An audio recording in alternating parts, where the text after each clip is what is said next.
మాటలు చెప్పుకోవాలి. నిజానికి సమీక్షకులు చెప్తారు చాలా విషయాలు, అయినప్పటికీ ఇంకొక నిమిషం నేను మాట్లాడి మనం ప్రారంభానికి అది ఆవిష్కరణకు వెళ్దాం.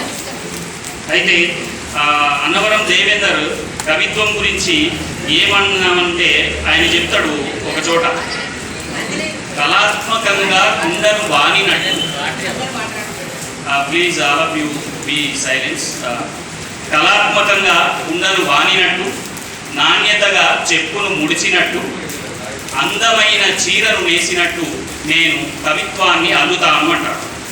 అంటే తన కవిత్వానికి నేపథ్యం ఎక్కడ ఉందో చెప్తున్నాడు.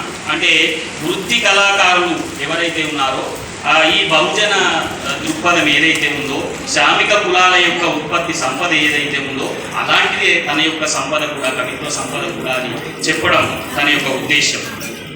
అట్లానే ఇంకా ఆయన భాష అంటే బాగా భ్రమ. మనం భామ అంటాం, మన తెలంగాణలో భామ అంటే బాగా ప్రేమ. నిజాన్ని తన తెలంగాణ భాష అంటే బాగా ప్రేమ. ఏమన్నాడు చూద్దాం ఇక్కడ. మా ఊరి భాష మరిపించి మీ శాని యాసతో చెవుల్లో జోరిగల గుయ్యమన్నారు. నా భాష నాకు కన్న తల్లి, నా మాండలికం నా తల్లి వేరు అన్నాడు. నా భాష నాకు కన్న తల్లి, నా మాండలికం నాకు తల్లి వేరు అన్నాడు. ఇట్లాగా ఒకవైపు భాష, మరొక వైపు భావన.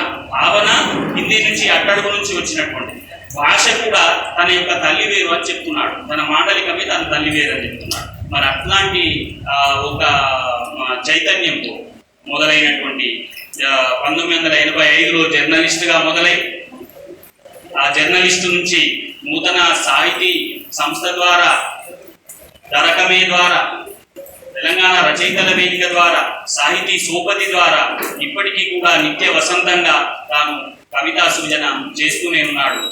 కొన్ని వేల పేజీల సాహిత్యాన్ని ఇప్పటి వరకు సృష్టించినాడు. మరి అట్లాంటి దేశీ కవి అని అంటారు నలిమెల భాస్కర్ సార్, అన్నవరం దేవేందర్ దేశీ కవి అని ఒక కితాబ్ ఇచ్చారు.